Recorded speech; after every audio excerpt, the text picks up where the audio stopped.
So hi guys, as you can see here, the title is about the A7R4 and the A7R4A.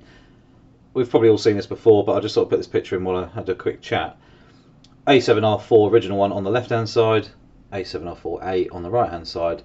Main obvious differences are there's no Sony badge on the back of the screen.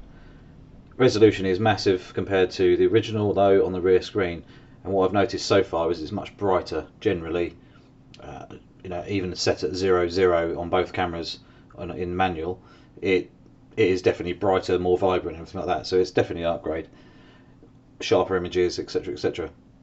I recently bought the A7R4A just because one, my A7R4 original one is 2 and a bit years old. It has done 110,000 shots, so I thought, you know what, I shall sell it and just upgrade to the slightly newer version. And here are my thoughts. I mean, it's definitely had some improvements that they haven't told you about, and this is what I've discovered so far. I seem to have a dodgy pixel on my screen, so it doesn't matter if I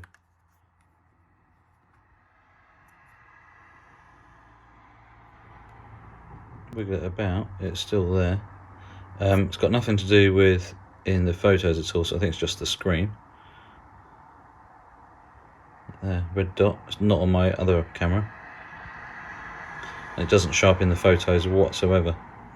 And in bright light, it doesn't show up at all. You can't really see it. So it's obviously to do with the blacks side of things. So what we'll do now is I've put it in manual focus for the moment. And once this car's gone past, it's well out of focus, as you can see there. I'm going to go back to autofocus on AFC and see how much it takes to focus. Just wait until that car goes past.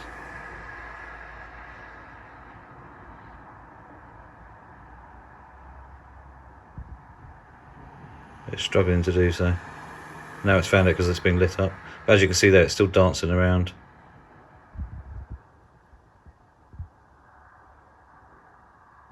It's trying to find it.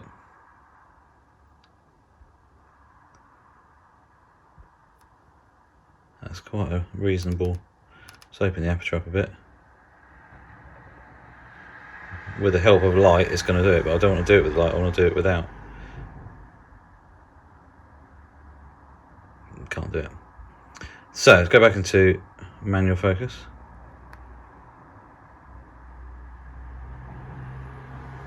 Actually, let's just see if it'll have it.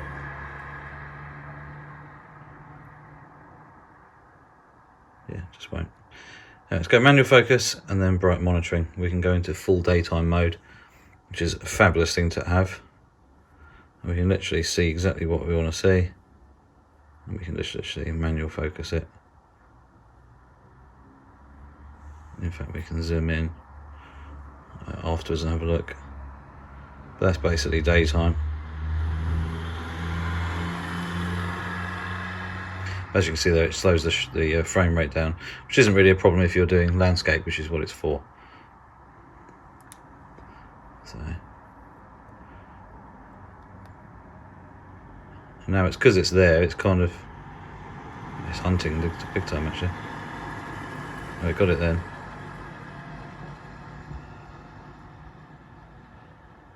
Right, let's try that. I still can't do it now. Oh, to be honest, it is darker because there was no moonlight anyway because it's behind clouds, but it is struggling, you see. So let's see if we can nail it as the car goes past. So it's got it then, no problem at all. Remember, I haven't changed settings at all. I haven't dropped the aperture down, so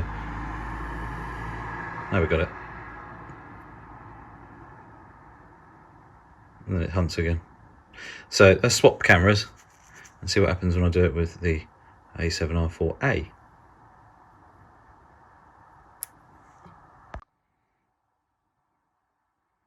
Again, it's found it. It's locking onto it. This is really horrible on my phone. Sorry about that. I think it's in a seriously hard. Actually, that's hunting a little bit there. There you go. Oh, it's found it. There you go. So it's now got it. Exactly the same settings. There you go. So let's go manual focus and go right to the other end like I did a second ago and see if I can find it. There's a car going past now, so I'll wait until it goes past so we know it's dark. There she goes. And then let's try and found it. And that's one of the differences straight away. That's on the first attempt as well. The A7R4 was hunting just big time, it couldn't find it. Yeah, it's had to use the actual larger focusing points, but she's done it. And it's literally dark out there. There's a tiny bit of light coming from about 100 meters up the road, which is obviously reflecting off the side of the car, but it's so small that at f8 the camera shouldn't be able to really see much of it.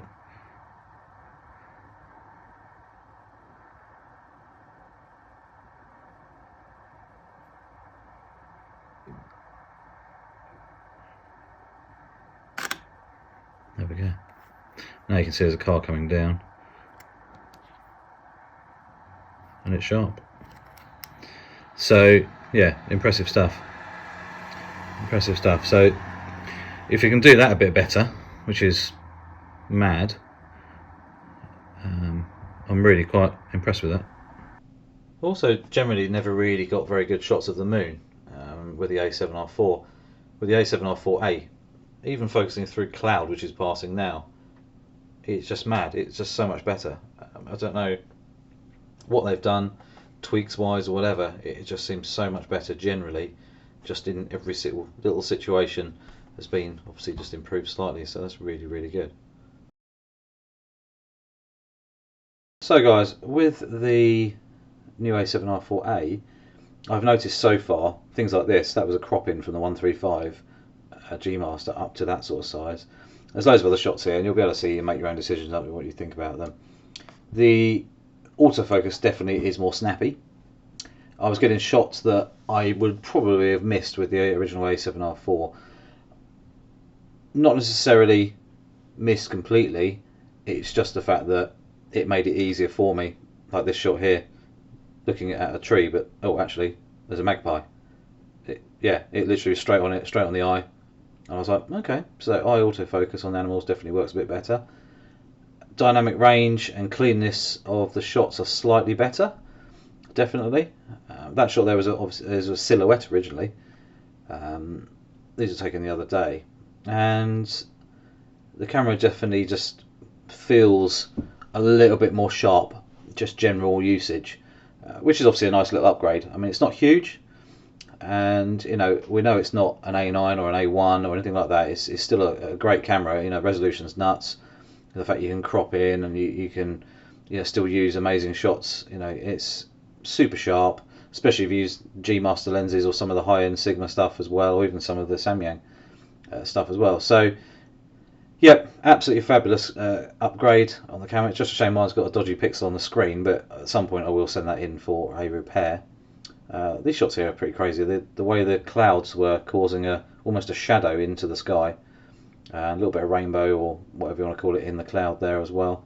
But yeah, I just thought I'd just describe my real world kind of feeling so far about it. Like I say, it's a little bit snappier. It was locking onto birds in flight much quicker, and holding on them as well much better. And I was getting shots literally straight out of the camera, this sharp, no issues whatsoever. And I was thinking, right, okay, that's definitely doing that. And then I'd swap back over to the A7R4 and then basically just look and go, okay, yeah, it's missing a few, it's not quite the same. As you saw in the dark, as in when I was locking onto the car that was parked, I couldn't physically see the car very well, apart from a couple of little small reflections from up the road, where the street light was just casting a tiny little bit of light down the street, but like 100 odd meters away. So it's a huge thing. Like that bird there, literally in the tree. That's the actual shot. And it's still focusing quite happily on the bird. Just thought I'd look at clouds. So clouds can be quite difficult to focus on sometimes, and it was straight on there. This shot here of a EasyJet plane, that's the full shot. This is a crop in when it gets there. So it was tracking that, not a problem whatsoever. So 100% the autofocus has definitely had a tweak. It's new firmware at the end of the day. They have, it's version 1, like where they've obviously just tweaked it and done a few little hidden upgrades as such. The algorithms and things have obviously just been tweaked to give us a little slightly better shot, a bit like the shot here, straight on that tiny little berry there, and it was no drama whatsoever considering that's the shot there. So for me, the A7R4 is a wicked camera. It really works, but the A7R4A is just that little bit much better. I managed to get an amazing deal on a new one. I've just sold my other one for not much of a loss really, compared to what I've just paid for a new one. So I'm really pleased. The way it just seems snappy. Like I said, it's hard to explain unless you've got them side by side working. It just looks slightly cleaner. So obviously just tweaked the noise, especially on the lower end of the ISO. Sharpness is all the same. I mean, you wouldn't notice anything different if it was good light and you shot 2 shots side by side. You wouldn't notice any difference in quality as such. It's just a little bit cleaner, I noticed, in in certain situations. This shot here is on the 14mm Samyang. That's the wide-angled shot. That's a cropping. So, really nice. Really pleased. And like I say, doing a few tests here or there, just for my own benefit, really. But I thought I'd share my experience a little bit and just show you that the camera still works fabulous anyway. There were some autofocus issues with some of our cameras out there with certain lenses. I haven't actually tried the 200 or 600, for example, on the new A7R4A, but with my 100 or 400 G Master and the 135 G Master, it was locking on to dog's eyes even when they were running. Really well. The only issue is if I mess up and don't pick the fast enough shutter speed. This shot here, I needed more depth, so I needed to stop down my aperture slightly because the left eye is nice and super sharp, the right hand's slightly out, and the nose is well out, and that's obviously a crop in from that shot. So when it's a big shot like that, it's not really an issue, but when you start cropping in, it's more noticeable that I should have stopped down. This shot here is pretty cool because the dog's like focused on a tiny little air bubble just flying around. He's obviously wanting to get that. But yeah, the camera, the only downside is you can fill that buffer up and it's huge, and you do need the fastest cards you can get ideally to clear them. This was a glider being chased by a seagull. It's hilarious to watch. But yeah, I mean, like I say, it's definitely better. I can physically feel that when I'm using it, and like I say, it's very difficult. If you can and if you want a high resolution camera like the A7R4, if you've got the means to get one, or please buy the A7R4A.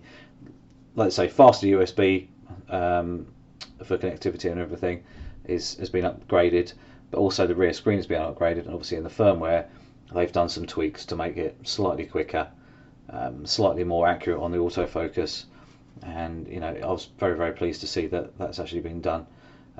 All in all, it's still an amazing camera, even the original. So it's totally up to you if you have the options to buy one or the other. But personally, for me, I've definitely done the right thing and had a nice little upgrade there. So anyway, guys, any questions about the cameras, just let us know. Leave a comment below, and yeah, feel free to ask. Don't forget to click the subscribe button, little notification bell as well. See you soon with some more videos coming shortly. And yeah, I'll just try and keep things as realistic as possible, with real world kind of experiences, I suppose. And hopefully that kind of gives people a bit more of a realistic idea of what things are really like. So anyway, I shall see you soon.